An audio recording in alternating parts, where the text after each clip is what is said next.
बिस्मिल्लाहिर्रहमानिर्रहीम। अस्सलाम वालेकुम नाज़रीन, आप देख रहे हैं प्रोग्राम सिटी एट 10। मैं हूं आपकी मेज़बान अना यूसुफ। उम्मीद है आप ठीक ठाक होंगे और इसी दुआ और इसी उम्मीद के साथ हम प्रोग्राम का आगाज़ करेंगे। आज इस वक्त जो है लाहौर चैम्बर के इलेक्शन के हवाले से मैदान सज चुका है, पोलिंग का अमल जारी है। कुछ इन इलेक्शंस के हवाले से अपडेट भी लेंगे और कुछ इस पर गुफ्तगू भी करेंगे। इससे पहले कि हम कुछ इस पर गुफ्तगू करें, हमारे रिपोर्टर सईद अहमद सईद वहाँ पर मौजूद है। पोलिंग का अमल शुरू हुआ है तो इस वक्त क्या सूरत हाल है ये हम उनसे जान लेते हैं। सईद बताइएगा क्या सूरत हाल है और कैसे वोटर्स जो हैं वो अपना हक राय इस्तेमाल कर रहे हैं, टर्न आउट कैसा है? बिल्कुल, लाहौर चैम्बर पाकिस्तान का सबसे पहला चैम्बर है के लिए इंतखाबी दंगल है वो आज सज गया है। 9:05 पर पोलिंग का आगाज़ है वो किया गया और पहले रोज़ जो है वो कॉर्पोरेट क्लास के लिए इंतखाबात हैं वो जारी हैं। कॉर्पोरेट क्लास के 4015 जो वोटर्स हैं वो अपना हक राय दही है वो इस्तेमाल करेंगे और आज के इलेक्शन में दो बड़े ग्रुप हैं वो मद्दे मुकाबल हैं। पहला अलायंस जो है वो प्याव फाउंडर LBF अलायंस है जिसके सदारती उम्मीदवार नासिर हमीद खान हैं, जबकि दूसरा अलायंस जो है वो प्याव प्रोग्रेसिव पायनियर अलायंस है जिसके सदारती उम्मीदवार फहीमुर रहमान सैगल हैं। दोनों बड़े ग्रुप हैं, बड़े अलायंस हैं, दोनों के दरमियान जो कांटे का मुकाबला है वो देखने में नजर आएगा। और आज चूँकि पहला रोज़ है इस इंतखाबात का और पहले रोज़ जो कॉर्पोरेट क्लास के उम्मीदवार हैं वो उनके लिए वोटिंग का अमल है वो किया जाएगा और ये वोटिंग का सिलसिला जो है बिला ताखिर रात 8 बजे तक है वो जारी रहेगा और 8 बजे के बाद जो गिनती का अमल है वो शुरू होगा और जो उम्मीदवार कॉर्पोरेट क्लास के ज़्यादा वोट हासिल करेंगे उनका ऐलान है वो किया जाएगा। और कल के रोज़ 24 सितंबर को जो है वो एसोसिएट क्लास के उम्मीदवार हैं वो अपना हक राय दही है वो लेने के लिए मुकाबला है वो करेंगे। और आज की बात कर लें तो आज दोनों अलायंस के 15-15 उम्मीदवार जो हैं वो मद्दे मुकाबल हैं। अगर बात कर लें एक अलायंस प्याफ पायनियर प्रोग्रेसिव अलायंस की तो उनके जो उम्मीदवार हैं और उसके साथ साथ जो दूसरा अलायंस है जिनमें प्याव फाउंडर LBF अलायंस है तो उनके उम्मीदवार का सीट नंबर है वो 1 से 15 तक है, जबकि 16 से 30 तक मियां अंजम निसार अलायंस के जो उम्मीदवार हैं वो इलेक्शन लड़ रहे हैं। और कॉर्पोरेट क्लास की बड़ी तादाद जो है आज लाहौर चैम्बर है वो आ भी रही है, जिनमें वफाकी वज़ीर ममलकत अली परवेज़ हैं वो लाहौर चैम्बर पहुँचे हैं, सदर लाहौर जिम खाना मियां मिसबाह रहमान, जबकि चेयरमैन फराया हाल महमूद और इसके साथ साथ जो नायब सदर है लाहौर चैम्बर के अदनान खालिद भट्ट हैं वो भी लाहौर चैम्बर में अपना वोट कास्ट करने के लिए पहुंच गए हैं। ठीक है सईद, आपका बहुत शुक्रिया। रात 8 बजे तक के अमल जारी रहेगा। हमारे साथ हमारी सीनियर रिपोर्टर्स मौजूद हैं, शाहिद सिप्रा साहब और अली साई साहब। अस्सलाम वालेकुम। शाहिद सिप्रा साहब, मैं आपसे आगाज़ कर रही हूँ। हमेशा से यही चेहरे हम देखते हैं सामने आते हैं, मकसद क्या होता है इलेक्शंस का? बिस्मिल्लाहिर्रहमानिर्रहीम। देखें, बेसिकली तो सनतकारों का ये इलेक्शन है और सनतकार आपकी इकॉनमी या पाकिस्तानी मीशत में कितना अहम किरदार अदा करते हैं उनको रीढ़ की हड्डी की हैसियत से पहचाना जाता है। तो इनका किरदार तो इंतखाबात की हम बात करें, देखें चैम्बर्स हैं, जिस तरह अब लाहौर चैम्बर के इंतखाबात हो रहे हैं, इसलिए बाकी जो हमारे अजला हैं फैसलाबाद गुजरांवाला वहाँ भी चैम्बर्स हैं और एक ऐसा प्लेटफॉर्म उनके पास आ जाता है कि आप हुकूमती सतह पे अगर उनकी बात करना चाह रहे हैं या बैन अवी सतह पर कहीं बात करना चाह रहे हैं, इंपोर्ट एक्सपोर्ट की बात करना चाह रहे हैं, आपका डॉलर का जो मामला है, बाकी चीज़ें जितनी भी हैं उनको देख लें तो फिर एक ऐसा प्लेटफॉर्म आ जाता है जिसकी बुनियाद पर आप ना सिर्फ हुकूमती सतह पे बल्कि बैन अवी सतह पर भी जाकर बातचीत कर सकते हैं। तो बुनियादी तौर पर ये इलेक्शन तो देखें ना, जमहूरी अमल है। इलेक्शन के ज़रिए अगर कोई बॉडी आती है तो उसका अपना एक क्या कहते हैं वज़न भी होगा और उसकी बात हर प्लेटफॉर्म पे सुनी भी जाएगी। लेकिन बंद कमरों में बैठकर आप कह देंगे, एक नोटिफिकेशन कर देंगे कि ये लोग जो हैं ये हमने बना दिए, तो उसका वो उस तरह असर नहीं होगा जिस तरह ये आज प्रैक्टिस हो रही है। देखें, अब जिस तरह हमारे रिपोर्टर जो खुद रिपोर्ट कर रहे थे कि वज़ीर ममलिकत भी हैं, इसके अलावा बहुत सारे सीनियर जो लोग हैं जिनका बड़ा नाम है इस इंडस्ट्री में, हुकूमती सतह पर भी उनका बड़ा नाम है, वो आएंगे वो वोट करेंगे और वोट करने के बाद जो उनकी नुमाइंदा जमात जो इलेक्ट होगी वो आगे इस इकॉनमी को या दीगर जो मसाइल हैं इनको लेकर बढ़ेगी। तो मेरे ख्याल में इस तरह की फ़िज़ा होनी चाहिए। चैम्बर से आपका तो शायद गुजर ना हुआ साई साहब और मेरा, चूँकि हम रहते हैं तो वो रात से साई साहब रात से ही वो बैरिस ने लगा दिए थे और आप आज देखिएगा कि आज वहाँ पे जिनाबाग के गेट से लेकर आपके चाइना चौक के दरमियान का जो एरिया है वो एक मेले का समा जो है वो होगा। ऐसे ही। और बड़े बड़े इंडस्ट्रियलिस्ट जो कि ठंडे कमरों शिप्रा से नहीं साहब, जब निकलते किसी थे भी आज दूर गाड़ी सारे- पार करके वॉडकास्ट वोडकास्ट करने करने के आएंगे। लिए। देखिए जब भी किसी भी जगह पे जब इलेक्शन होता है तो एक बड़ी एक्टिविटी होती है, चाहे आप यहाँ पे जनरल इलेक्शन के हवाले से बात करें, कोई छोटे किसी इदारे के इलेक्शन के हवाले से बात करें, या हम अपने प्रेस क्लब के, तो वहाँ पे आपको पता है कि बड़ी अच्छी एक्टिविटी होती है, लोग सारे इकट्ठे होते हैं। फिर जब आपकी ये सारा अमल मुकम्मल हो जाता है और उसके बाद जो बॉडी बनती है वो आपके मसाइल के हवाले से बात करती है, आपको फैसिलिटेट करने के हवाले से चीज़ों को डिस्कस करती है, और आपका जितने भी चीज़ें वो मैक्सिमम कर सकते हैं वो करते हैं। और बिजनेसमैन कम्युनिटी जो है आपको पता है वो तो इस मुल्क की तरक्की के नो लिए डाउट उसका बहुत बड़ा रोल है। तो वो ज़ाहिर है ये जो बॉडी है इस पे बड़ी जिम्मेदारियां भी होती हैं, फिर इनके बड़े अपने मसाइल भी होते हैं, लेकिन ये एक बड़ा अच्छा अमल है। आज सुबह सुबह जब मैं घर से निकला तो मेरा तो ये रास्ता है, तो ट्रैफिक वार्डन ने रास्ता बंद किया था, मैं 10 मिनट लेट हो गया। तो वहाँ पे बड़ी अच्छी एक्टिविटी चल रही है, सईद अहमद रिपोर्टर हमारे कवर कर रहे हैं, तो मेरा ख्याल है ये शाम और तक कुछ ये चीज़ें बहुत लंबा टाइम है, 8 बजे तक 8 ये बजे जारी तक। रहता है। फिर कल भी है। हाँ कल भी है, बिल्कुल कल भी है, मेरा ख्याल है 23-24 को 2 दिन है। बुध वाले दिन भी है, 3 दिन पे है।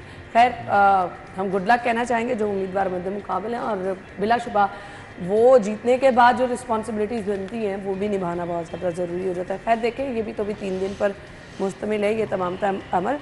सो आज की हमारे पास पहली खबर है जी, अर्जा नरखों पर दस्तयाबी के लिए फैसला किया गया है। सीएम साहिबा की ज़ेर सदारत इजलास हुआ है। 2000 एकड़ पर प्याज टमाटर की काश्त का फैसला किया गया है। साई साहब कैसे देखते हैं इस फैसले को? ना ये बड़ा अच्छा फैसला है, और हम तो ये टनल फार्मिंग जिसको कहते हैं और हम देखते भी आते हैं। मैं चूँकि ज़मींदार घराने से तल्लक है, सिपरा साहब भी आपको पता है ज़मींदार घराने से तल्लक है, और हम गाँव से हमारी बैक जो मैंने ये सारा प्रोसेस देखा हुआ है। ये बहुत ज़्यादा कास्टली है। जो रूटीन का जो सीजनल आपकी जितनी भी आप कोई भी फसल काश्त करते हैं उस पर बड़े थोड़े अखराजात आते हैं इसकी निस्बत, चूँकि ऑफ सीज़न आपने कोई भी फसल उगानी है तो उसके लिए वो पूरा एक प्रोसेस ही सेपरेट है। आजकल के तो जो हालात हैं, मैं चूँकि हमारा चावल मूंजी का भी कारोबार भी है, तो आजकल तो जो ज़मींदार लोग हैं उनके बड़े बुरे हालात हैं। आपकी एक तो बारिशें बड़ी हैं, अभी भी लोगों की जो खेत है उसमें पानी खड़ा है, जिस तरह झाड़ होना चाहिए मूंजी का उस तरह नहीं आया, जिस तरह गंदम का कहते थे उस तरह नहीं आया, और जो रेट्स हैं वो तो बिल्कुल ही बड़े डाउन है, और जो ज़मींदार है वो पिस कर रह गया है। आप देखें कि मैं कल अपने गांव गया हुआ था, वहाँ पे लोगों से बात हो रही थी, तो ना लोगों के ठेके पूरे हो रहे हैं, खाद की बड़ी कीमतें हैं, बुवाई का बड़ा रेट है। साई साहब यहाँ पे भी तो रेंटल मशीनरी पर सर्विसेज शुरू करने का फैसला किया गया। सर्विसेज शुरू करने से कोई भी प्रोजेक्ट शुरू हो जाता है, उसमें कोई इशू नहीं, लेकिन ये है कि अगर लोगों को आप प्रॉपरली फैसिलिटेट करेंगे तो फिर चीज़ें आपकी सस्ती होंगी। यहाँ पे होता ये है कि कोई भी प्रोजेक्ट लॉन्च किया जाता है उसमें अब सीएम साहबा ने तो अनाउंस करता है, सब्सिडी अनाउंस कर दी, सारा कुछ इसमें आ गया, लेकिन देखने वाली बात यह है कि अगर क्या उन लोगों तक ये सारी चीज़ें पहुंचेंगे अवाम तक, मेरा नहीं ख्याल उस तरह पहुंचते हैं। इसमें एक माफिया बन जाएगा, वो अपने मखसूस लोगों को नवाजेगा, और यानी वही रिवायती काम होगा जो चला रहा है शायद सिपरा। अब ये तजर्बाती बुनियादों पर फिलहाल कर रहे हैं। देखें ये थोड़ी मेरे ख्याल में कमिश्नर डीसी और निचले स्ट्रक्चर जो हमारा है उसको अगर थोड़ी सख्ती कर दें तो ये नौबत आई ना कि कहाँ पे गिरां फरोशी हो रही है, कहाँ महंगे दामों चीज़ें फ़रोख्त हो रही हैं। हमारे यहाँ मौसमी सब्ज़ी आती है और वो भी महंगे दामों फ़रोख्त होती है, बहुत महंगी, और उसके बाद आप टनल फार्मिंग करके चाहे सब्सिडी दे दें चाहे जो मर्ज़ी कर लें, ये बहुत महंगा है। ये जिस तरह साई साहब बता रहे हैं ये प्रोसेस देखें, आपने सर्दी की फसल गर्मी में उगानी है तो आपको इन्वायरमेंट देना उसको, नेचर के एंटी मसनूई वो चीज़ें देंगे ना आप उसको। इसी तरह आपकी अभी जिक्र कर रहे थे कि ये आपके चावल का जो रेट है उस पर ज़िम्मेदार रो रहा है, इवन मकई जो है उसके रेट पे रो रहे हैं, गंदम ये, और आप गन्ना आएगा सीज़न, अब देखिएगा पता नहीं गन्ना क्या करेगा, महीने 2 में उसका भी सीज़न आ जाए। ये सारी चीज़ें देखने के बाद हम जिसको कहते हैं कि पंजाब का सूबा हमारा ज़रई सूबा है, पूरे पाकिस्तान को पाल रहा है, लेकिन आपने किसान को इस तरह मार दी है कि वो सीधा होने के काबिल रहा ही नहीं है। तो उन्होंने अपने ट्यूबवेल सोलर सिस्टम पर खुद ही अपनी मदद आपके तहत मुंतकिल की है कि बिजली से कहीं बचत हो, तो दूसरी तरफ आपने उसकी कीमतें इस तरह कर दी हैं कि उनकी वो आप अजनास फ़रोख्त नहीं। अच्छा, इस पूरी खबर में जो चीज़ मुझे अट्रैक्ट कर रही है, ये टनल फार्मिंग करें जो मर्जी करें उगाएं, ठीक है अच्छी बात है, सस्ते दामों लोगों को मिलने चाहिए, एक बात है वो कह रही है कि गंदम जो है वो सरकारी ज़मीन पर भी लाजमी होनी चाहिए। इसका क्या मतलब है कि जो अभी चीज़ें चल रही हैं किसान गंदम की तरफ जा ही नहीं रहा। बिल्कुल, तो इसीलिए तो ये मेरे अपने बहुत सारे ऐसे रिश्तेदार हैं जिनके घर पिछले साल की गंदम अभी पड़ी, उन्होंने फरोख्त ही नहीं की, लेने वाला ही कोई नहीं है, रेट ही कोई नहीं। जब मेरे पास ऑलरेडी पड़ी है गंदम, मैं क्यों उसकी काश्त करूं? शिप्रा साहब ये देखें ना, सरकारी रेट था 4000 रुपया, तो जब वो 2200-2300 पे मार्केट लेने 2200-2300 भी मिनटों के साथ लेने वाले लोग थे। तो जब ये चीज़ आ जाएगी, इसका क्या मतलब है? हुकूमत को नज़र आ रहा है कि अगर गंदम की काश्त नहीं होती और आने वाला जो गंदम का सीज़न है इसमें बहरान पैदा होता है, तो बराह रास्त इफेक्ट कहाँ पे आएगा? आटे पे आएगा। जब आटे की कीमत बढ़ेगी तो फिर पंजाब गवर्नमेंट उसको संभाल नहीं पाएगी। इसलिए इस तरह की पॉलिसियाँ बनानी चाहिए कि आप महंगे दामों अगर ये फ़रोख्त कर रहे हैं, आज टमाटर आज से 1 महीना पहले 200 रुपये 220 रुपये था, आज 80-90 रुपये रेडियो पे फिर लेने वाला कोई नहीं है। ऐसे ही क्या वजह है कि 1 महीने के अंदर क्या हो गया? प्याज जो आपके 180 रुपए था, आज 80-90 रुपए के साथ रेडियो पे दर पे लोग फिर रहे हैं। समझ में नहीं आती ना कि ये माफिया जब जब चाहे ये सब्जियों के रेट बढ़ा देता है। पूरा साल हम लोग कहते हैं कि ये टनल फार्मिंग ठीक है, पूरा साल हमारे पास प्याज अवेलेबल है, बिल्कुल है, टमाटर अवेलेबल है, मौसमी सब्जियां अवेलेबल हैं। बहुत सारे जो जिम्मेदार हैं वो अभी पहले से भी कर रहे हैं टनल फार्मिंग, और लाहौर शहर की सराउंडिंग में होती है ये। इस शेखुपुरा, ये शरकपुर शरीफ, ये वाला जो बॉर्डर है आपका, यहाँ अभी भी होती है, लोग करते हैं। लेकिन महंगे दामों एक चीज को आप काश्त करके फिर मैं उसको कहें कि ये सस्ते दामों फरोख्त हो, ये मुमकिन ही नहीं है। इसलिए जो हमारे पास है उसी निज़ाम को सीधा करें और गंदम पे सोचें। अगर गंदम नहीं आती, सिस्टम में किसान नहीं लगाता, तो आने वाला जो सीजन है वो आपके लिए अच्छा खासा महंगा हो जाएगा, पंजाब गवर्नमेंट के लिए मुश्किल। बिल्कुल ऐसे ही। मुझे ब्रेक का कहा जा रहा है, ब्रेक के बाद आपको इसको बताएं।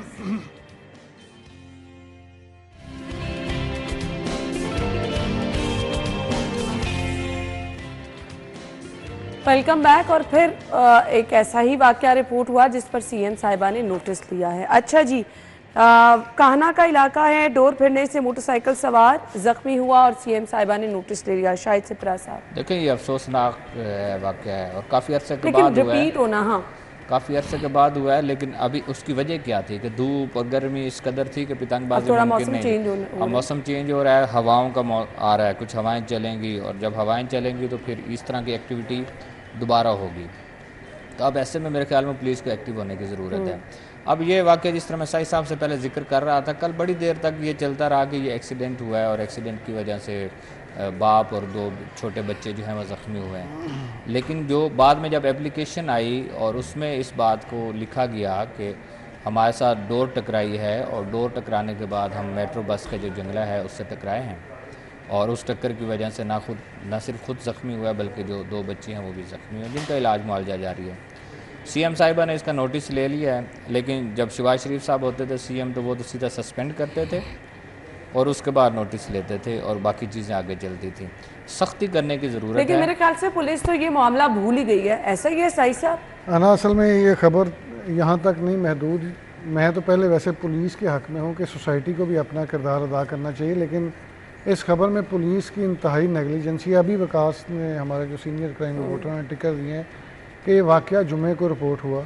अच्छा, जुमे को ये रिपोर्ट होता है, 1112 वाले इनको जनरल हॉस्पिटल शिफ्ट कर देते हैं, पुलिस को पता चलता है, पुलिस कोई कार्रवाई नहीं करती, ना ही बंदे से रब्ता करती है।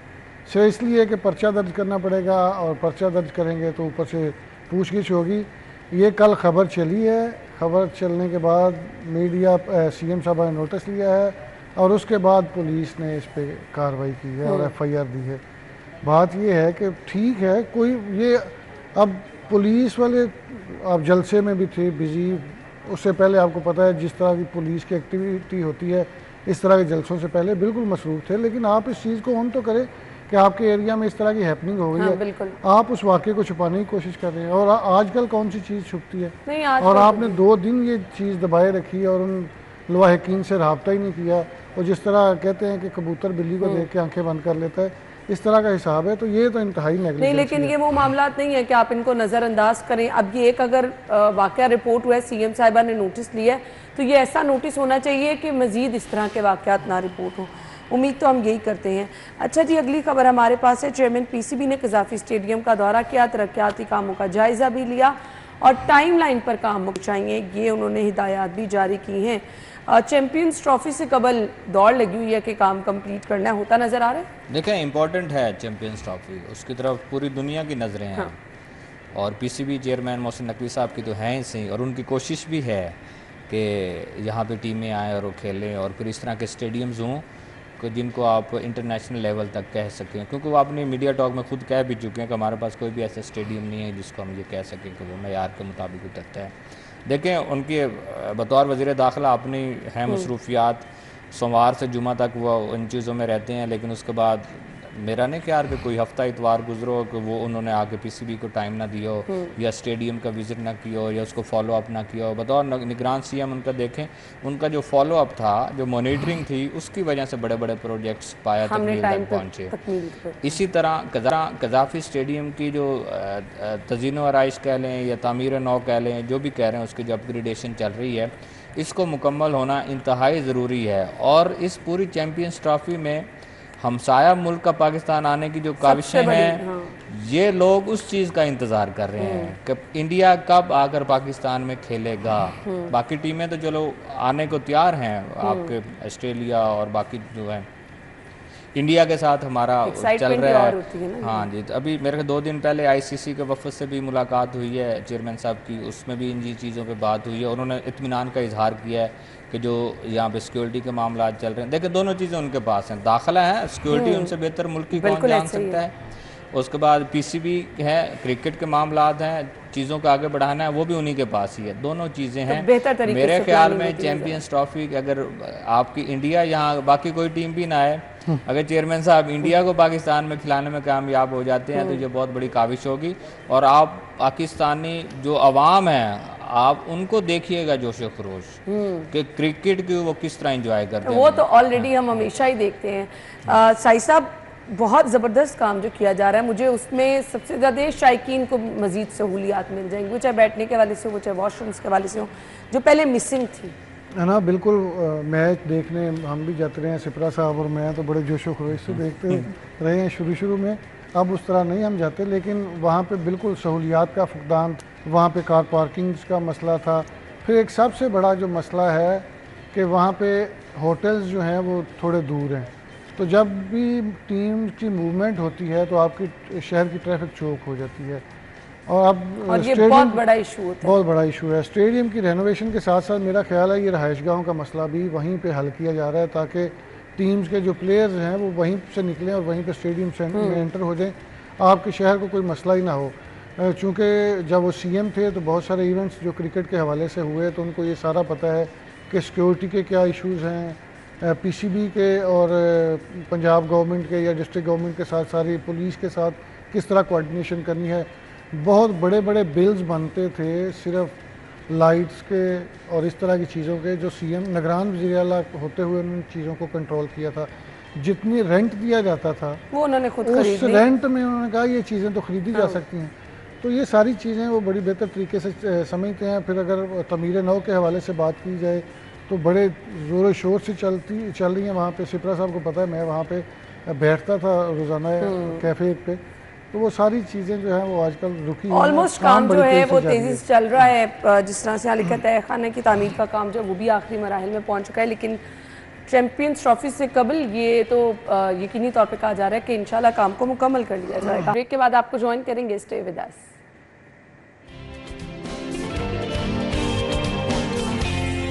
Welcome back once again. और ट्रैफिक कवानीन की पासदारी होनी चाहिए, आपको हम हर रोज़ इस बारे में आगाही भी देते रहते हैं।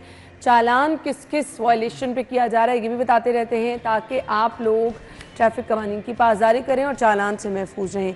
पार्किंग के लिए भी हेलमेट लाजमी किया गया है। अब चालान पे चालान किए जा रहे हैं। साई साहब, ये मकसद से हटते हुए नज़र नहीं आ रहे? नहीं ना, ये देखें धड़ाधड़ चलान फ्रेश लाइसेंस पार्किंग के लिए, यानी आप लाइसेंस बनवाने जाते हैं तो अपने उसके लिए भी आपका हेलमेट लाजमी है, हेलमेट पहनना चाहिए।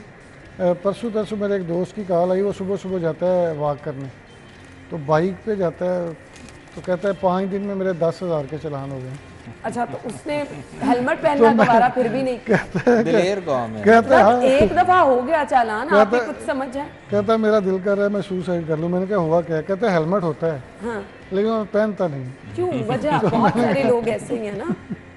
अब ये देखें हेलमेट टैंकी को 10,000 रुपया 5 दिन में हेलमेट ना पहनने का आपको चलान आ रहे हैं। अब वो पहले तो होता था वार्डन को आप चकमा दे के निकल जाते थे, किसी जगह से वो खड़ा होता था तो रश ज़्यादा होता था, फिर आप बच जाते थे। अब लगे हैं कैमरे, कैमरों से ई चालान भी आपके हो रहे हैं। फिर कुछ आपको मेरा भी एक चालान हुआ है, मैं मोबाइल यूज़ कर रहा था तो ई चालान उससे मेरा हुआ है। वो जो आर्टिफिशियल इंटेलिजेंस है ना उससे काम कर रहे हैं, लेकिन फिर मसला ये है कि चालान तो बहुत ज़्यादा हो रहे हैं, लेकिन जो ई चालान की कलेक्शन की रेशो है ना वो उस तरह नहीं है। अभी मेरा ख्याल है इस पे लेजिस्लेशन होना भी बाकी है, क्योंकि ये मेरा शायद इसी वजह से कोर्ट की जो डायरेक्शन है उसी पे ये कर रहे तो हैं। फिर क्या इसकी हैसियत क्या रह जाती है साई साहब? हैसियत तो अभी जब तक लेजिस्लेशन नहीं होती मतलब अब तब तक आपके दोस्त जिसकी मिसाल आप दे रहे हैं उसको कोई फर्क नहीं पड़ा, साहब जैसा ही होगा। 10 चालान हो गए हैं तो कोई फर्क नहीं पड़ा। नहीं फर्क तो पड़ेगा ना। अब जिस दिन वार्डन रोकेंगे फिर उसको पकड़ेंगे कि भाई आपके इतने चालान है, आपकी बाइक हम बंद कर रहे हैं, जब तक आप चालान पे नहीं करते तब तक आप नहीं छूट सकते। फिर साई साहब की दो सख्ती चार आएगी, केसेस ऐसे हो जाएंगे। फिर साई साहब की सख्ती आएगी। यहाँ पे एक दिन मेरे बड़े ही भाई हैं, सीनियर रिपोर्टर हैं, उनकी कॉल आई, उनके किसी जानने वाले के चालान हुए थे 37 चालान के बावजूद वो फिर वही नहीं। ये वैसे ये तो चीज़ें जो है ना इनकी हौसला अब मुझे हौसला शिकनी करनी चाहिए। और सेफ सिटीज़ इस हवाले से बड़ा अच्छा काम कर रही है और चीज़ों को अपग्रेड भी किया जा रहा है। पहले जिस तरह वो गैर मुल्की कंपनी के साथ आपका कॉन्ट्रैक्ट था, फिर वो डॉलर का रेट बढ़ गया और लेन देन में रौला पड़ा और वो चीज़ें 2 साल बड़ी ख़राब रहीं। अब जो है वो अपने ही मौजूदा सोर्सेज को यूटिलाइज़ करते हुए कैमरों की अपग्रेडेशन भी की जा रही है। पिछले दिनों में ये कैमरों की तादाद जो थी वो 5500-5200 से कम होकर 3500 से 4000 के करीब आई थी। अब फिर इसको बेहतर किया जा रहा है। अब जिस तरह इसकी अपग्रेडेशन की जा रही है ये परमानेंटली की जा रही है, चूँकि ये 2015 में सारे कैमरे इंस्टॉल हुए थे। यानी दोबारा ख़राब नहीं होंगे अब? होंगे सिस्टम तो फिर आपको पता है चलता है परमानेंट की जा नहीं। मैं आपको यही बताने लगा कि आपका पुराना हार्डवेयर है, पुराना सॉफ्टवेयर है, इसको उस तरह अपग्रेड भी नहीं किया जा सकता उस कंपनी के बगैर, क्योंकि सारे पासवर्ड उनके पास हैं। लेकिन ये एक बहुत बड़ा चैलेंज है कि ये सारी चीज़ें उनके पास होने के बावजूद आप सिस्टम को चलाने में कामयाब हैं। अब जब भी होगा आपका, चूँकि पुराना ये सारा सिस्टम है, जब ये अपग्रेड करेंगे तो आपका सिस्टम बैठ जाएगा। अब कोशिश ये की जा रही है कि इसको मैक्सिमम लेके इस्तेमाल किया जाए, चूँकि जब भी इसको दोबारा रिपेयर एंड मेंटेनेंस में जाना है तो हर चीज़ आपकी बिल्कुल नहीं आनी है, उस पर फिर अरबों के अखराजात आने हैं। आपके दूसरे शहरों में जिस तरह शेखुपुरा हो गया, सियालकोट हो गया, शेखुपुरा सियालकोट में सेफ सिटीज़ अथॉरिटी बिल्कुल वो कैमरे मुकम्मल हो चुके हैं, सिस्टम जो है वो इंस्टॉल हो चुके हैं। मेरा ख्याल है कुछ ज़िलों में तो ये चलना शुरू हो गया, लेकिन बाकायदा तौर पर वज़ीर आला साहब इसका इफ्तिताह करेंगे। ये मोहसिन नकवी साहब के दौर में शुरू हुई थी चीज़ें, अब ये पाया तकमील तक पहुँच रही हैं। तो ये जो जितने पैसे खर्च कर रहे हैं, उस वक्त जो सेफ सिटीज़ अथॉरिटी लाहौर बना था उससे कई गुना कम लागत में ये सारे कैमरे इंस्टॉल हो रहे हैं और सारी चीज़ें उसमें यूटिलाइज़ हो रही हैं। तो अल्लाह करे कि लाहौर शहर का जो सिस्टम है ये बेहतर तरीके से रन करे। शायद सिप्रा साहब 8-10 घंटे तो बाहर गुजरते हैं रोड पे आपके रूटीन में, कैसे बचते हैं चालान से? देखें और ट्रैफिक देखें ना, बचते नहीं, नंबर मुझे दे, मैं चेक करवाता हूँ। चेक कर लें, अभी चेक कर लें, ऑनलाइन चेक कर लें। देखें जो आपके कैमराज हैं उन्होंने क्या आपका 90% जो चलान करने हैं ओवर स्पीड पे करने हैं, तो साड़ी तो ट्रैफिक नहीं खुलती ऐसी की ओवर स्पीड करनी। फिर ओवर स्पीड आपकी कब होगी? सुबह बच्चों को छोड़ते कहीं जा रहे होंगे, कोई एक आध ब्रैकेट पड़ जाएगी, क्योंकि उस वक्त 2 ब्रैकेट्स जो हैं वो आती हैं मेरे रूट पे, एक नहर पे आती है और एक फिरोजपुर रोड पे आती है। वहाँ पर आप खुद ही थोड़ा सा काफी के सामने नहीं, उस वक्त आपका पीक टाइम है ना, उस वक्त वो ट्रैफिक उस तरह होती नहीं है कि आप उसको जा 60 आपने रखी हुई है, 70 आपने नहर पे रखी हुई है। नहर भी उसी तरह चल रही होती है, आपके बाकी रोड्स भी सुबह के वक्त में उसे, और जब दिन में हम लोग ट्रैवल कर रहे होते हैं फिर तो 60 जो उन्होंने रखी है उसके मुताबिक भी नहीं होती। बिल्कुल सही कहा। तो आपका जो चलानिंग का निज़ाम ज़्यादा जो आप थ्रू सेफ सिटीज़ करते हैं वो आपका ओवर स्पीड का ही है। मेरे पास तो वही है, साई साहब का मोबाइल पे आ गया है, सारा दिन ऐसे फ़ोन सुनने हैं, ज़ाहिर काम जो ऐसा है गाड़ी में बैठ के भी सुनते, हालांकि ये वायलेशन है, नहीं होना चाहिए, नहीं होना चाहिए। हमें इसकी हौसला शिकनी करनी चाहिए और खुद भी करना चाहिए कि हमें नहीं सुनना। एक और बात है, मैसेजिंग करते मैंने लोगों को देखा है ना आपको, तो ये सारी चीज इसकी हौसला शिकनी। लेकिन अब बात क्या है कि हम लोगों ने खुद जिम्मेदारी का तो मुजाहरा नहीं करना। अभी फिर ये मैं देख रहा था ये रोड पे भी उन्होंने वो क्या सही सब इनको क्या कहते हैं कि वो एक डिवाइडर्स से लगा दिए उन्होंने, हाँ कि ये मोटर बाइक के लिए जो है ना वो आपकी लोवेस्ट प्लेन इसको इस्तेमाल किया, कौन करेगा? वो तो होता ही नहीं है। अगर आप उसको मुख्तस कर भी लें तो आपके मार और जे रोड की ट्रैफिक ही नहीं चलनी, 2 लेन तो आपको उसको चला ही नहीं सकते, 3 लेन पे नहीं चलती। इसलिए आपको इस तरह के इकदाम करने की जरूरत है कि ट्रैफिक की रवानी को बरकरार रखें। चालान पे क्या, चालान पे आ जाए आप। सबसे ज्यादा चालान पता किसको होना चाहिए? जो आपकी रॉन्ग पार्किंग है, वन वे की खिलाफ और वन वे की खिलाफ वर्जी है, जान ले सबसे ज्यादा। और आप देखें आप स्पीड नहीं कंट्रोल कर सकते, नॉर्मल आप स्पीड राह गुजरते जब वो भी टायर कोई किलर लगे हुए एक्सीडेंट को उतार लिए अब तो लगे की हो ना गुजर जाते पता ना, नहीं कैसे लगाए थे, नहीं हाथ से उखाड़ लिए। वो बड़ा आसान तरीका है उसका। आपके जो ये लोडर गाड़ी और जिन्होंने शॉर्ट वे मारना हो ना, उन्होंने इतनी सी लकड़ी रखी हुई है, वो लकड़ी लेके एक बंदा बैठ जाता है, उसके ऊपर दबा देता है, ऊपर से गाड़ी गुजार लें। ये कई वीडियो ये मेन रोड पे प्रैक्टिस है। सीरियसली देखो आपने आगे से 100 मीटर सफर करके यू टर्न नहीं लेना, 100 मीटर या 50-60 मीटर पे यू टर्न आपका आ रहा है, कितना पेट्रोल लग जाएगा, कितना टाइम आपका लग जाएगा। लेकिन नहीं, आपने अगले बंदे की जिंदगी भी दांव पे लगानी है और अपनी जिंदगी पे रिस्क पे रखनी है। सबसे ज्यादा चलान आपके रॉन्ग वे पे होने चाहिए। और सबसे ज्यादा जो वायलेशन है, इवन गाड़ियों की भी कह रहा हूँ, रिक्शा मोटर बाइक तो है ही है, गाड़ियों की भी रॉन्ग वे चलाना। सेफ सिटीज़ की इतनी सारी वीडियोस आती हैं, उसमें आप देखें मैक्सिमम जो आपके एक्सीडेंट की शरह सेफ सिटीज़ के कैमरों ने रिकॉर्ड की है वो आपकी रॉन्ग वे है, आपकी रॉन्ग वे ड्राइव है। और वो ये थोड़ी सी अपनी रिस्पॉन्सिबिलिटी को भी समझें अगर आप चालान से बचना चाह रहे हैं, वरना धड़ाधड़ तो चालान हो रही हैं, फिर बच आप भी नहीं पाएंगे। ब्रेक के बाद आएंगे, हमारे साथ रहिए।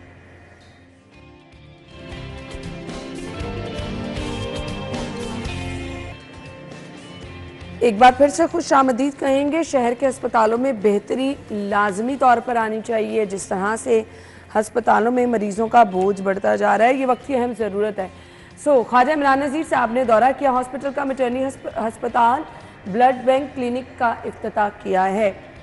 जी शायद से प्रसाद देखिए, ये करोल घाटी मेरे ख्याल में वो शादबाग वाला इलाका है, आप रिंग रोड क्रॉस करके, तो इन एरियाज में अगर इस तरह की सहूलतें मिलती हैं तो ये बड़ा ऐसा इक़दाम है, इसको सराहना चाहिए। और फिर अगर सूबाई वजीर ख्वाजा इमरान नज़ीर खुद जा रहे हैं वहाँ पे और फिर इफ्तिताह कर रहे हैं, मैं भी हाँ शादरा से शायद उस तरफ से शायद हल्का भी लगता हो उनका, लेकिन अगर हल्का है भी सही तो, लेकिन हॉस्पिटल तो हल्के के साथ नहीं रहना ना।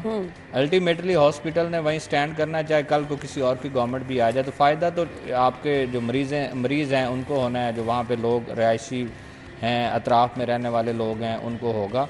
तो मेरे ख्याल में इस तरह के ये प्रोजेक्ट इस तरह के जब बनते थे, जब मियाँ शहबाज शरीफ साहब वज़ीर आला थे, तो आपको पता है वो रूरल एरियाज़ में इस तरह के हॉस्पिटल्स बनाते थे। इवन शहर के अंदर भी आपके बेदिया रोड पे एक हॉस्पिटल बना, बहुत बड़ा हॉस्पिटल। इसी तरह मनावे में उन्होंने बनाया हॉस्पिटल। ये अतराफ में जो इलाके हैं, सहूलियात भी तो होनी चाहिए ना, सहूलियात तो फिर उसको अब यहाँ पर कह रहे हैं ना, ख्वाजा साहब भी कह रहे हैं कि अंदरून शहर में सीएम साहिबा के हिदायत पर अस्पतालों की अपग्रेडेशन की जाएगी। ये बहुत ज़रूरी है। आप जितनी अंदरून साइड वाली जगह पे चले जाएं, अस्पताल तो हैं लेकिन सहूलियात ना होने के बराबर है, तो फिर फ़ायदा नहीं आता ना। तो फिर गवर्नमेंट उनको सपोर्ट करे, फिर गवर्नमेंट दे जो फ्री मेडिसिन। और अच्छा, इस चीज़ को बड़ा क्रेडिट लिया जाता है कि आप होम डिलीवरी जो है मेडिसिन की कर रहे हैं, अद्वियात की कर रहे हैं। पंजाब गवर्नमेंट जो है सीएम साहब की तरफ से अच्छी बात है, जाना भी चाहिए। लेकिन वो लोग जो चल के आपके इवन कसूर, शेखुपुरा और इसके अतराफ़ के जो लोग हैं, वो आपके लाहौर के हॉस्पिटल्स का रुख करते हैं। वहाँ उस तरह की सहूलतें नहीं हैं, उनको लाहौर का रुख करना पड़ता है। और यहाँ अगर उनको सहूलतें नहीं मिलती तो फिर अल्टीमेटली जो हम कहते हैं कि हॉस्पिटल पर बोझ है, तो फिर उनको अपग्रेड करने की ज़रूरत होती है। अपग्रेडेशन होगी, तोसी होगी, आपकी मेडिकेशन जिस तरह होनी चाहिए वो होगी, अद्वियात की फ्राहमी, वाफिर मिकदार में स्टॉक होना, लोगों को जो मुफ्त अद्वियात मिलना है, जो थिएटर में आपको मुफ्त अद्वियात हैं, बाहर से आपको फार्मेसी पर ना भेजा जाए, वही दोबारा ना बिकें, ये सारी चीज़ें अगर लैब और ये ना एक कंटिन्यूस प्रोसेस है। आपने 2 महीने ध्यान रख लिया, जहाँ पर 2 दिन आपने उसको स्किप किया तो वो ये तो एक दिन भी स्किप किया तो मामला ख़राब हो जाते हैं। आप देखें कि निगरान सेटअप में जिस तरह सारी एमरजेंसीज़ को अपग्रेड किया गया, हॉस्पिटल पर बड़ा फोकस किया गया है, चीज़ें बड़ी बेहतर हो गई हैं। ख्वाजा इमरान नज़ीर साहब जो हैं वो चूँकि सिपरा साहब के बड़े करीबी दोस्त हैं, हमारे भी बड़े भाई हैं, उनका एक बड़ा एक्सपीरियंस है, पहले भी चूँकि वज़ीर रह चुके हैं, उनको निटी ग्रिटी का पता है कि मामलात को किस चीज़ की नब्ज़ को कहाँ से छेड़ना है और कहाँ से चीज़ें बेहतर करनी है। ये अच्छी बात है। एक जो पहले प्रोजेक्ट भी CM साहबा की जानब से लॉन्च किया गया है कि क्लिनिक्स ऑन व्हील जो है, और अब जो मज़ीद अगर ये छोटे जो हॉस्पिटल हैं जो दूर दराज के इलाकों में हैं या बड़े कंजस्टेड एरियाज़ में, फिर आप यहाँ जहाँ पे देखेंगे उस तरह फोकस नहीं किया जाता जिस तरह बड़े हॉस्पिटल पे, जहाँ पे बहुत ज़्यादा लोग रोज़ाना की बुनियाद पे आते हैं। अभी भी सिपरा साहब की और मेरी यही बात हो रही थी, मेरे भी कज़न जो हैं वो अपनी मिसेज को लेकर जनरल हॉस्पिटल आए हैं सिपरा साहब। तो दूर दराज के इलाकों से जिन बड़े हॉस्पिटल वहाँ पर बेहतरी आएगी तो यहाँ पर बोझ कम होगा कम खुद होगा। ब खुद। थैंक यू सो मच, आप लोगों के वक्त का शुक्रिया। ब्रेक और हेडलाइंस के बाद आएंगे।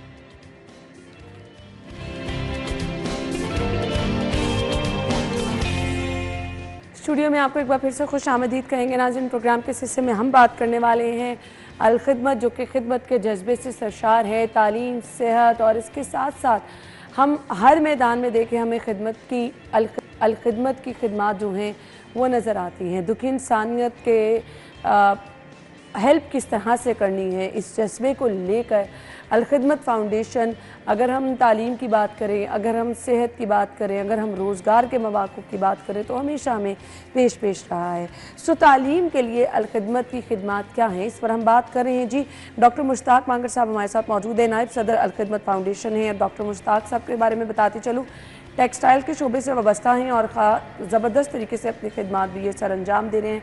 खासी पब्लिकेशंस भी इनकी शाया हो चुकी हैं। सो अपने मेहमान को हम वेलकम करेंगे। अस्सलाम वालेकुम। जी वालेकुम अस्सलाम। बहुत बहुत शुक्रिया आपके कीमती वक्त के लिए। डॉक्टर साहब, वैसे तो हमने सैलाब के टाइम पर भी देखा जिस तरह से अल खिदमत ने अपनी खिदमात सर अंजाम दी, फिर उसके अलावा सेहत के शोबे में भी अगर हम देख लें तो बेतहाशा खिदमात हैं। इसके अलावा अगर आप बात कर लें कि आप बहुत बड़ी ईद हो तब भी हम देखते हैं अल खिदमत की बहुत ज़बरदस्त काविशें रहती हैं। कोविड में बड़ी ज़बरदस्त काविशें रहीं। तालीम हमेशा से फोकस रहा है। सो क्या इनिशिएटिव लिए जा रहे हैं तालीम के हवाले से? एक तो सबसे पहले मैं आपका शुक्रिया अदा करता हूँ। सिटी 42 ने हमेशा ही अल खिदमत की जो भी एक्टिविटीज़ हुई हैं उसको हमेशा ही स्पॉन्सर भी किया है, प्रमोट भी किया है। अभी पिछले दिनों भी उन्होंने पूरा पैकेज जो है वो चलाया। तालीम की इम्पोर्टेंस से तो कोई भी इनकार नहीं कर सकता, ना मैं, ना आप, ना कोई और। तो इसी तरह से जो अल खिदमत के मेन शोबा जात है उसके अंदर की तालीम भी है। ये जानकर आपको खुशी होगी कि हम 5 मुख्तलिफ़ तरीक़ों से तालीम के लिए काम कर रहे हैं। पहला हमारा ये है कि हमारे पास कोई 30,000 ऑर्फन बच्चे हैं जो जिनका कोई दायरे वाली वारस नहीं होता, मुश्किल हालात में होते हैं, वो नीडी बच्चे होते हैं। उनको हमने सपोर्ट्स किया, लेकिन 6 साल के बच्चे को, 7 साल के बच्चे को स्पॉन्सरशिप किया, लेकिन उसको पहले स्कूल में उसकी कंफर्मेशन की कि वो स्कूल में जाएगा, और अगर नहीं जाता तो फिर हम उसकी स्पॉन्सरशिप नहीं करते नॉर्मली। तो वो बच्चे 30,000 हमारी वजह से बच्चे स्कूलों में गए। सिर्फ स्कूलों में नहीं गए क्योंकि वालिद नहीं है, तो हमने उसके लिए एक ऑफिसर बनाया जो 150 बच्चों के ऊपर एक ऑफिसर है जो स्कूल में उस बच्चे के रिज़ल्ट लेने जाता है, उसको लुक आफ्टर करता है और फिर उसका रिज़ल्ट लेकर उसके डोनर तक पहुंचाता है। तो एक तरीक़ेकार ये है। इस वक्त 22 के करीब हमारे आगोश हैं जहाँ पर 2000 से ज़्यादा बच्चे हैं जिनकी सिर्फ तालीम नहीं, तरबियत भी, और उसके साथ साथ उनके लिए खाने पीने का बंदोबस्त भी करें। ये हमारा दूसरा मनसूबा है। तीसरा मनसूबा जानकर आपको बहुत ही खुशी होगी कि हमने आज से 5-6 साल पहले CPC के नाम से, चाइल्ड प्रोडक्शन सेंटर के नाम से, और अभी हमने पढ़ता बलूचिस्तान के नाम से नॉन फार्मल स्कूल शुरू किए जिनकी तादाद कुछ 100 से भी ज़्यादा हो चुकी है, और उसमें मैक्सिमम जो बच्चे स्कूल्स हैं नॉन फार्मल वो बलूचिस्तान के अंदर है। तो उसमें हम 2-3 घंटों के लिए बच्चों को बुलाते हैं, और अभी उसमें हमने जैका के साथ मिलकर उसकी 9 किताबें तैयार की हैं। 3 साल में वो 9 किताबें बच्चे ने पढ़नी है, तो वो उसको प्राइमरी की तालीम हो जाएगी, उसको सर्टिफिकेट भी हुकूमत देगी। तो ये हमारा तीसरा प्रोजेक्ट है। चौथा प्रोजेक्ट ये है कि जो बच्चे स्कूल, कॉलेज, यूनिवर्सिटीज़ में प्रोफेशनल में पढ़ते हैं, बास का वो अपनी फ़ीस नहीं दे पाते, उनके लिए हमने एक अल खिदमत एकेडमिक स्कॉलर शुरू किया जो इस वक्त तक 1500 बच्चे जो हैं घर। इसके अलावा हमारे बेशुमार स्कूल्स हैं जो कि हमने कोविड से पहले, बहुत पहले सैलाब के दिनों के अंदर पूरे पाकिस्तान के अंदर मंसूबे डॉक्टर साहब शुरू किए जा रहे हैं। किन किन इलाकों में स्पेसिफिकली? ये पूरे पाकिस्तान के अंदर है जी, कोई ऐसी जगह नहीं है, क्योंकि ये जो स्कॉलर्स है पूरे पाकिस्तान में है, ऑर्फन पूरे पाकिस्तान में है। ये पाकिस्तान और इसके साथ साथ हम इसको बिल्कुल कश्मीर के अंदर भी ये हमारे पूरे मंसूबे मौजूद हैं। तो कोई ऐसी जगह नहीं है जहाँ पर हम ये काम नहीं करते और पूरा कोशिश करते हैं कि इसको फैलाया जाए ताकि मुल्क के हर हिस्से से लोग जो हैं बेशक इससे ये बहुत ज़रूरी भी है। तो डॉक्टर साहब, इसका स्टूडेंट्स हिस्सा कैसे बन सकते हैं, क्या क्राइटेरिया है? इसमें ना जी बड़ा आसान है। वो ये है जी कि भी आप इन पांचों में से किसी एक मंसूबे में जिसमें आपका जी करे, आप उसके साथ हमें उसकी डिटेल हम आपको दे देंगे। अगर आप कहते हैं कि हमने ऑर्फन बच्चे को अडॉप्ट करना है, उसके एजुकेशन का बंदोबस्त करना है, वो भी मौजूद है। 50,000 55,000 रुपये में वो कर सकते हैं। अगर आप कहते हैं कि कोई प्रोफेशनल का कहीं कॉलेज पढ़ता है तो लाख सवा लाख के अंदर आप उसकी 1 साल के लिए स्पॉन्सरशिप ले सकते हैं। अगर आप कहते हैं कि CPC हमने चलाना है तो एक CPC में 40-50 बच्चे पढ़ते हैं, उसका खर्चा 70-80 लाख 80,000 रुपया ये होता है, आप वो कर सकते हैं। आपने कोई ये पांचों में से किसी कोई स्कूल आपने स्पॉन्सर करना है तो आप स्कूल कर सकते हैं। तो जैसा आपका जी करता है वैसा काम आप कर सकते हैं। यानी अगर 5,000 रुपये से लेकर 2,000 रुपये से लेकर 10,000 रुपये पर मंथ तक जैसा आपका जी करे उसके लिए हम हाज़िर हैं। हम अगर जो आप हमें पैसे देंगे हमारे अकाउंट्स में आएंगे, हम उस बच्चे की मुकम्मल आपको प्रोग्रेस रिपोर्ट जो है वो हम आप तक पहुँचाने यानी इतना शफाफ सिस्टम जी है जी कि अल्हम्दुलिल्लाह आपको पल पल जिस तरह से आप पे कर रहे हैं, आपको वो तमाम चीज़ें पता चलती जाएंगी कि आपके पैसे कहाँ पर इस्तेमाल हो रहे हैं और उसका रिजल्ट क्या आ रहा है। सो रबीउल अव्वल से क्यों जोड़ा गया तालीम को? ये जी मतलब मेरा ख्याल ये है कि शायद हम भूल गए थे कि हमें हमारे तो दीन की किताब का इब्तिदा भी जो है वो यही से होती है। ये भी हुक्म है कि ये आपने माँ की गोद से लेकर गोद तक तालीम हासिल करनी है। ये भी था कि जो जानते हैं वो ना जानने वाले बराबर नहीं हो सकते। और ये भी हो सकता है कि कुरान पाक में ये वह दुआ है मेरे इल्म के मुताबिक जिसमें अल्लाह रब्बुल इज़्ज़त का नबी जो है अल्लाह हमें ये दुआ सिखाता है कि रब्बी ज़िदनी इल्मा क्या अमल। और ये मतलब आप तसव्वुर करें ना कि एक अनपढ़ आदमी क्या कंट्रीब्यूट कर सकता है, वो अपनी फैमिली को कैसे चला सकता है, वो अपनी ज़िंदगी को कैसे कर सकता है। नौकरी बात का इशू है, लेकिन कम से कम उसको यही नहीं पता हो कि मैंने जाना कहाँ है, पढ़ना क्या है, लिखना क्या है, मैंने जो कुरान में आया है या जो भी उसकी कोई मजहबी किताब है उसने कैसे पढ़नी है। तो ये तो मतलब आप जो समझे ना कि भी इसके बगैर तो क्या क्या क्या ज़िंदगी है। और मैं आपके साथ इस वक्त दो चीज़ें शेयर करना चाहता हूँ।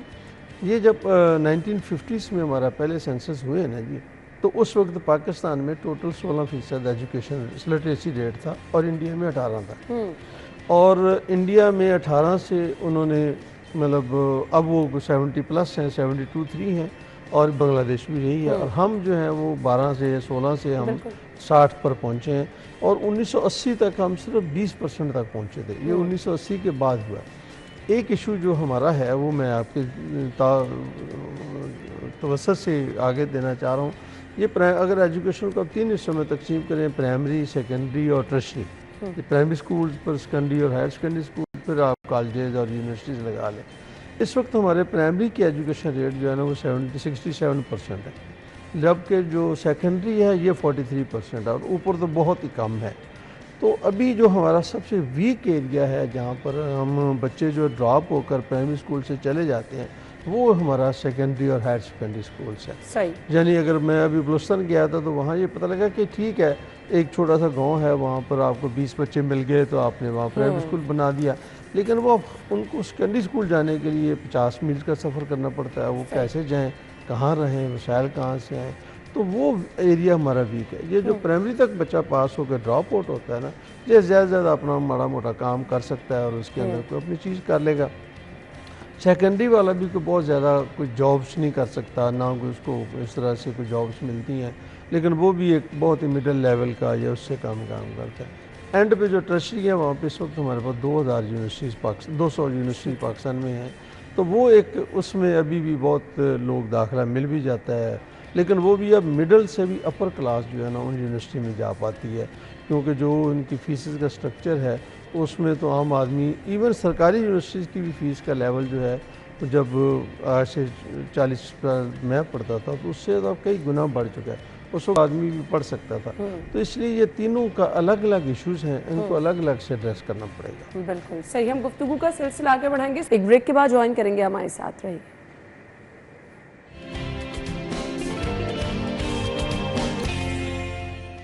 Welcome back once again. Doctor Mushtaq हमारे साथ मौजूद हैं जी। अल खिदमत फाउंडेशन के हवाले से हम बात कर रहे हैं, तालीम के मैदान में इनकी खिदमत। स्कॉलरशिप से कौन से स्टूडेंट फ़ायदा उठा सकते हैं और उसका प्रोसेस क्या है? बहुत आसान है जी। वो मोस्टली तो हम उनको प्रेफर करते हैं जो किसी न किसी प्रोफेशनल कॉलेज, यूनिवर्सिटी, कोई कोर्स कर रहे हो, डॉक्टर हो, इंजीनियर हो, या और भी कोई किसी कॉलेज में पढ़ रहे हो तो हमारी वेब पे जाएँ, हमारे साथ रब्ता कायम करें, वो फॉर्म फिल करें। और क्योंकि बहुत लंबी क्यू है, हम स्पॉन्सर ढूंढते हैं, तो जो लोग स्पॉन्सरशिप हमें देते हैं फिर उसके मुताबिक हम पूरे पाकिस्तान के अंदर से लोगों को सिलेक्शन करके उनको करते हैं। और आप जो समझें कि इसका एक जो मॉडल है ना, बुनियादी तौर पर कंपल्शन नहीं है, वो ये है कि टेक टुडे गिव टुमारो। तो और अब हमारे बच्चे जो हैं, हम किसी से कोई ऐसा वादा नहीं लेते कि आपने लाजमन ये पैसे वापस करने, लेकिन हम उनको तरगीब ज़रूर दिलवाते हैं कि भी अच्छा, जब कभी किसी ने आपकी मदद की थी तो जब भी आप साहिब खैर हो तो आपकी ज़रूरत। तो अल्हम्दुलिल्लाह अब उन बच्चों ने जो, क्योंकि बहुत सालों से काम चल रहा था, तो अब वो बच्चों ने अब बाकायदा कुछ ना कुछ अपना वापस जो है ना वो देना शुरू कर दिया। तो उस वजह से अब ये इस वक्त हमको आज की तारीख में कुछ 1350 के करीब बच्चों की हम माहाना जो है वो कफ़ालत कर रहे हैं, जो कि 9 से 10 हज़ार रुपये के दरमियान में बनती है। तो इससे ह्यूज अमाउंट, अब तक हम 5000 बच्चों को इस तरह से उनकी मदद कर सकें, लेकिन ये तादाद ज़रूरत के मुताबिक जो है उसका कुछ भी नहीं है। जैसे ऑब्वियसली बहुत ज़्यादा लोगों की रिक्वेस्ट आती बहुत लोगों की रिक्वेस्ट है। चैलेंजेस क्या क्या हैं डॉक्टर साहब? लेकिन इसमें जो सबसे बड़ा चैलेंज जो है ना इस वक्त, वो तो सिर्फ यूनिवर्सिटीज़ की और कॉलेजेस की फ़ीस का है। वो सिर्फ उसी का नहीं है, बल्कि अब तो स्कूल की फ़ीस का भी जो है वो उतना ही बड़ा चैलेंज बन गया है कि अब हम ये किस तरीके से करें। तो मैं आपकी वसात से ये कहना चाहूँगा कि तालीम कभी भी हिस्टोरिकली हज़ारों साल से कभी भी ये प्राइवेट मैटर नहीं रहा। ये हमेशा से हमेशा रियासत का मैटर रहा है कि रियासत ने ये काम करना है। लेकिन हम पिछले 150 साल से देख रहे हैं कि अब प्राइवेट इंस्टीट्यूट जो हैं वो इसमें, जब प्राइवेट आएगा तो फिर डेफिनेटली वो फिर अपना खर्चा भी निकालेगा और फिर बहुत सारा अपना प्रॉफिट भी लेगा, जो कि गुनाह नहीं है। लेकिन अगर वो ना करता, मतलब ये कि भी अगर पाकिस्तान बना तो पाकिस्तान में एक यूनिवर्सिटी थी जो मैट्रिक का इम्तहान भी लेती थी, पंजाब यूनिवर्सिटी, और कुछ नहीं था। ये हमारे पास इंजीनियरिंग का कॉलेज एक था। आज अगर 200 यूनिवर्सिटीज़ है, उसमें 100-125 यूनिवर्सिटी तो पब्लिक की हैं, बाकी तो प्राइवेट यूनिवर्सिटीज़ हैं। अगर वो प्राइवेट ना होती तो आप समझें एक ही यूनिवर्सिटी 50-50 हज़ार बच्चा पढ़ता है, ठीक है वो पैसे देकर पढ़ता है, लेकिन अगर वो ना होती तो वो ये भी ना कर सकता। लेकिन जो बेसिक फ़िलासफ़ी है ना वो ये नहीं है, वो ये है कि ये रियासत की जिम्मेदारी है। बिल्कुल। सो अल खिदमत का क्या ये भी मोटिव है कि अगर आप तालीम हासिल करें तो तालीम होनी चाहिए जो आपको बरसरे रोज़गार बनाए? जी, ये तो अब ये सिलेक्शन जो है ये प्राइमरीली तो उस बच्चे की या बच्ची की अपनी है कि उसने किस में दाखिला लेना है। उस वक्त तक तो हमसे वो कंसल्ट नहीं करता। अब वो यूनिवर्सिटी क्या पढ़ाती है, कितना पढ़ाती है, ये और उसका यूनिवर्सिटी का अपना एक मैटर है। हम उसमें तो सिलेक्शन नहीं करते, हम तो सिर्फ देखते हैं कि उसने अच्छा ज़हीन बच्चा है या बच्ची है और वो किसी भी जगह पे पढ़ रही है और नीडी है, दैट्स ये हमारा बेसिक क्राइटेरिया है। यहाँ तक हम उसको करते हैं। लेकिन अब ये भी एक प्रॉब्लम जो है वो ऐसा ऐसा बन रहा है कि जी कि भी अब वो स्किल तो डेवलपमेंट हो रही है, यूनिवर्सिटी इसी पे भी जोर भी दे रही हैं, लेकिन आगे एम्प्लॉयमेंट नहीं है। तो उसके लिए तो ज़ाहिर इकोनॉमिक कंडीशंस हैं और बहुत सारी चीज़ें। नौजवानों का ये बहुत बड़ा मसला है। मैसेज क्या होगा देखने वालों के लिए? देखिए जी, मेरा मैसेज तो सादा सा यही है कि अगर आप अपने किसी एक दो बच्चों की कफ़ालत कर रहे हैं, उनको पढ़ा रहे हैं, जो कि आपकी एक वालिदैन प्राइम रिस्पॉन्सिबिलिटी है, तो अगर आप किसी एक और बच्चे की रिस्पॉन्सिबिलिटी ले लेते हैं, वो यतीम बच्चा है या CPC का बच्चा है या स्कूल का बच्चा है, तो इससे बरकत होगी इंशाल्लाह, आपके रिज़्क़ में कमी नहीं आएगी और आपको खुशी होगी कि जी कि मैंने अपनी फैमिली को इजाफ़ा कर लिया। मैं ख़ुद भी और बहुत सारे लोगों को जानता हूँ कि उन्होंने जिन बच्चों की कफ़ालत की तो वो बच्चे उनके अपने बच्चे बन गए। मैं एक दोस्त को जानता हूँ, उनके बच्चा कोई नहीं, मैंने पूछा क्या हाल है, कहते मेरे 10 बच्चे हैं। और मैंने जब 10 बच्चों को पढ़ाना शुरू किया, हमारा पता था कि हमारा बच्चा नहीं है। अब वो 10 के 10 बच्चे अगर कोई बाहर पढ़ रहा है, वो अपने वालिद को बाद में फ़ोन करते हैं, मुझे पहले करते हैं और मुझसे पहले कंसल्ट करते हैं। तो ये वो खुशी है जो आपको थोड़े से पैसे से, बाकी अल्लाह ताला की, ना सिर्फ दुनियावी खुशी है बल्कि आखिरत में भी आपके लिए बहुत सारी खुशियाँ ही होंगी। और एक सेटिस्फेक्शन भी होती है। तो बहुत सारे ऐसे मुहैयर हजरात जो किसी की हेल्प करना चाहते हैं, तो अलखिदमत का जो प्लेटफॉर्म है वो बहुत ही ज़बरदस्त और बहुत ही शफाफ भी है। सर बहुत बहुत शुक्रिया बहुत आपकी शुक्रिया। कीमत के लिए। हम ब्रेक के बाद आपको ज्वाइन करेंगे, स्टे विद अस।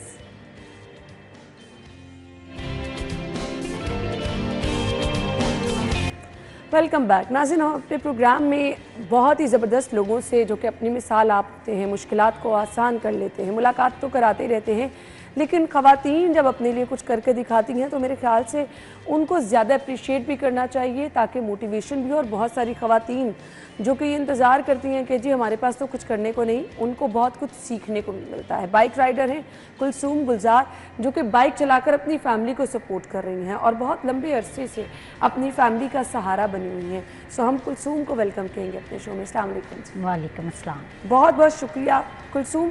बेशक जितनी भी तारीफ़ की जाए कम है। बहुत मुश्किल और कठिन टाइम होता है ये कि आपको जब कुछ नज़र नहीं आ रहा होता कि आपने अपना घर बार चलाना है, अपने कंधों पर जिम्मेदारी लेना, और बीइंग अ वुमेन आपने बाइक को सिलेक्ट किया सोसाइटी में मूव करने के लिए, अपना काम करने के लिए। कितना मुश्किल रहा ये डिसीजन? मुश्किल तो बहुत सारी चीज़ों का सामना करना पड़ता है, हर चीज़ का, लोगों का, बाहर वालों का, हर चीज़ का, बहुत सारी चीज़ों का मैंने सामना करके फिर कामयाबी हासिल की है ये। कितने साल से आप बाइक चला? मैंने 8 साल हो गया मुझे बाइक चलाते हुए, तो अल्लाह का शुक्र है कि अभी तक मैं चला रही हूँ। नहीं, ये बहुत ज़बरदस्त है। अच्छा, अब तो थोड़ा सा ट्रेंड नज़र आता है आपको ना, स्कूल्स की बच्चियाँ जो हैं वो स्कूटीज़ पे नज़र आती हैं, ख़वातीन नज़र आती हैं, लेकिन 4-5 साल पहले अगर देखें ये ट्रेंड कम था। सो ऑब्वियसली जब घर से निकलती होंगी मुश्किलात तो होती होंगी। जी बिल्कुल, बात का ऐसे भी होता था कि मुझे अपने मोहल्ले वालों की बातें सुननी पड़ती थी, अपने रिश्तेदारों की सुनी, उसके अलावा भी हरासमेंट बाहर से बहुत सारी चीज़ों का, किसी ने कुछ करके, किसी ने सिटी पे जाके, किसी तरह बहुत सारी हरासमेंट का मुझे सामना करना पड़ा। लेकिन मैंने हिम्मत ना हारी, क्योंकि मैं एक मिसाल बनना चाहती थी, लोगों को बताना चाहती थी कि लड़कियाँ भी मैदान में आ सकती हैं और बहुत कुछ सीख सकती हैं, बहुत कुछ कर सकती हैं। सब कुछ बातें ही नहीं, लोगों की अगर बातें देखेंगे तो फिर मैं कामयाब नहीं हो सकती। बड़ा मुश्किल होता है, आप दिन रात जी, बाइक जी, चला बिल्कुल, रही हैं, बहुत। गर्मी है, सर्दी जी, है। जी। सो बेसिकली क्या करती हैं, सिलेक्शन कैसे करती हैं, स्टूडेंट्स को, ख़वातीन को उनकी मंजिल तक पहुंचाती हैं, या सिलेक्शन आपकी लिमिटेड ही होती है? ये नहीं, ये है कि टाइमिंग का होता है ना, मुझे जो बच्चियां को छोड़ने के लिए कोई नहीं, वालिदैन नहीं थे जा सकते, बहन भाई नहीं जा सकते थे, क्योंकि उनकी हम अपनी टाइमिंग उस टाइम की थी।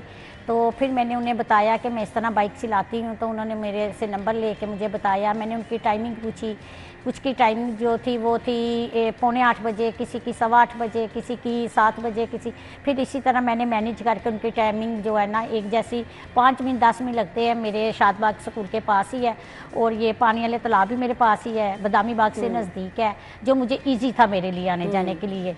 तो मैं उन्हें कॉलेज भी छोड़ देती हूँ, उनके बच्चों को, बाकी लोगों को भी मैं ना अपनी मंजिल पर टाइम पर पहुँचा देती। सही, बहुत ज़बरदस्त। तो मुझे ये बता दें कि ये एक मुश्किल तरीन काम तो है, क्या ड्यूटी टाइमिंग्स होती हैं, जब घर जाती हैं फिर घर में क्या मसरूफियात होती हैं? उसके अलावा मुझे अपने काम खुद ही करने पड़ते हैं, क्योंकि बहनों की तो शादी हो गई हैं, तो वो अपने अपने घरों में भाभी हैं, तो आपको पता है कि वो अपने बच्चों में बिज़ी रहती हैं, और मैं अपना खाना वगैरह, कपड़े वगैरह इस्त्री करना, कुकिंग वगैरह खुद ही अपना करती हूँ। आप अकेली क्योंकि मुझे अच्छा भी नहीं लगता मैं किसी से करवाऊँ, क्योंकि मुझे 2 हाथ लाने दिए हर चीज़ है, तो मैं हर चीज़ अपनी जिम्मेदारी का ख्याल खुद रखती हूँ, बिल्कुल। लेकिन मैं किसी पे बोझ नहीं बनना चाहती। सही। सो अपनी जिम्मेदारियां उठाती हैं कि फैमिली में अभी भी किसी को साथ चला रही हैं? नहीं, मैं अपनी फैमिली के सब बहन भाइयों को साथ मिल के, अगर उन्हें ज़रूरत है तो वो तो मज़दूरी करते हैं, आपको पता है कि मज़दूरों से क्या, लेकिन मैं कभी भी उनको किसी चीज़ पे भी ज़रूरत हो, ये नहीं मेरे अपने इलाके को भी और गली वालों को भी, अगर कहीं भी ज़रूरत होती है अपने बहन भाइयों को, तो मैं उनके साथ कंधे से कंधा मिलाकर खड़ी होती हूँ, क्योंकि वो मेरे बहन भाई नहीं, मैं अपनी औलाद ही फील करती हूँ उन्हें। तो बहनों भी जहाँ ज़रूरत हो, आजकल बिलों का है, आपको पता है कि बड़ा सारा इशू है, तो मैं उन्हें कहती हूँ आप घबराए ना, मैं आपके साथ हूँ, तो हमेशा रहूँगी। बिल्कुल। सो खुद अपने घर का खर्चा मैनेज हो जाता है, इतने पैसे कमा लेती हैं कि बिल, खाना पीना अच्छा गुजर बसर हो जाता है? जी बिल्कुल, अल्हम्दुलिल्लाह, शुक्र है अल्लाह का कि मैं किसी से मुझे किसी के आगे हाथ नहीं फैलाना पड़ता, मैं खुद अपनी जिम्मेदारी और अपना खर्चा खुद ही चलाती हूँ। चलें जी, आपको लोगों से मिलवाने का मकसद भी यही था कि वो ख़वातीन जो घर बैठ के कुछ नहीं करना चाहती, वो ख़वातीन जो परेशान रहती हैं कि हमारे पास हाँ, कुलसूम साहिबा एक बहुत बड़ी मिसाल है जो अपनी मदद आपके तहत अपने तमाम काम भी करती हैं, अपना घर बार भी चला रही हैं, अपने बहन भाइयों को भी दे रही हैं, तो बेशक ये आप बहुत ज़बरदस्त काम करी। Thank you so much. Programme का वक्त इख्तिताम को पहुँचा, अपना ख्याल रखिएगा, हमें इजाज़त दीजिए, अल्लाह हाफ़िज़।